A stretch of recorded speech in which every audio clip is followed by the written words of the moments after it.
My top 11 leadership traps. How have I seen managers fail in my 35-year career? I've managed a lot of people. I've done a lot of mentoring and coaching. I'm still doing that right now.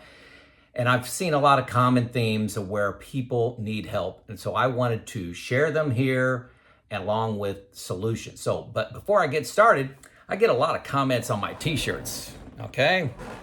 Ghostbusters. So you wouldn't believe the comments that I get. Some people complaining about me just wearing a white t-shirt. I can't take advice from a guy in a white t-shirt. So I dressed up today and put on my Ghostbusters. So hey, let's jump right into this. Things that managers, you gotta conquer these. You gotta master these to be successful. I tried to put some order to this, but they can be taken individually just as easily. But keys to being a successful manager and leader. Number one is to see reality. You got to listen to others and you got to go out and see. I talk a lot about chalk circle observation. It's about going out on the shop floor for at least 4 hours in a particular area, a problem crew, an opportunity crew. You got to know reality by spending at least 4 hours out there. You folks that think you're doing management by walking from one place to another and spending 5 minutes on the shop floor, the factory floor, you're missing it greatly. You're fooling yourself.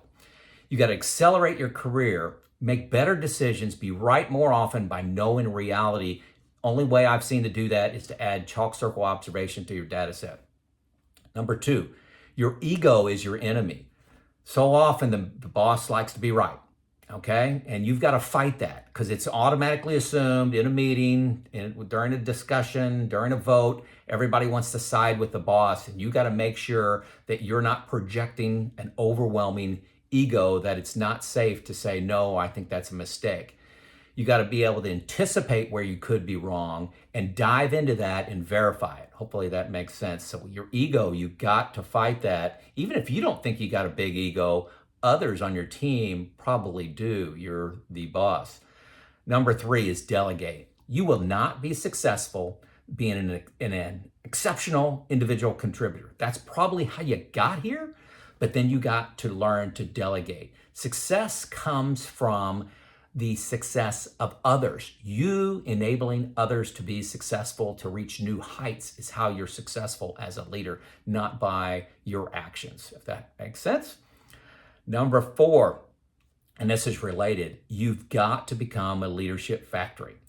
Leaders build leaders, okay? So you got to grow them. What's your process for developing people, educating people, giving them new experiences, stretch experiences, reflecting on failures they may have had, reflecting on successes they may have had? You got to have a plan for that. I've got some ideas. If you want to contact me on that, I've got some things I've done. It worked well. Time span of control. What time span are you working in?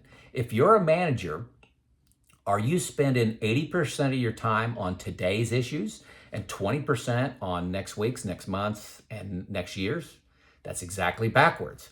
You can spend, I like the 80-20 rule, spend 20% of your time as a manager on issues today, next week, next month, okay, this month.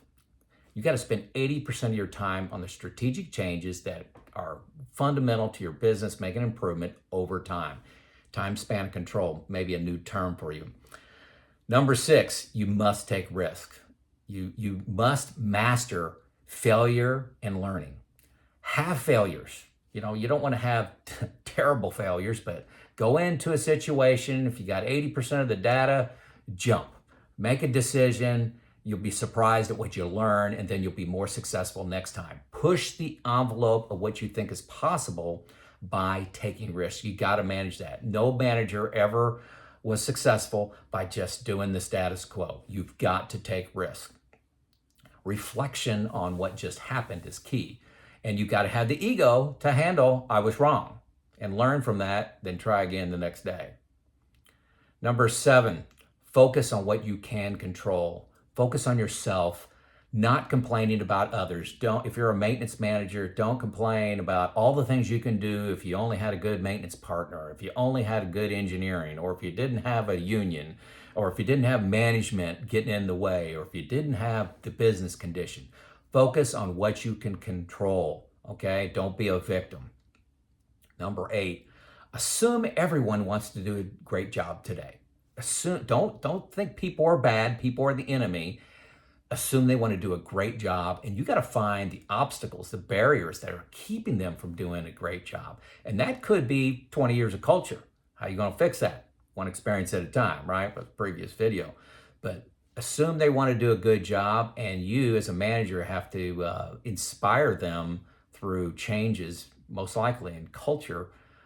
But there could be other things too. Assume they want to do a good job, could have some personal issues going on. That was big for me and came too late in my career. Number 8 there, assume everybody wants to do a great job. Number 9, you've got to build a team. You got to be good at building a team. Sometimes you have to make very tough calls. And I've seen a lot of people fail by not doing this right.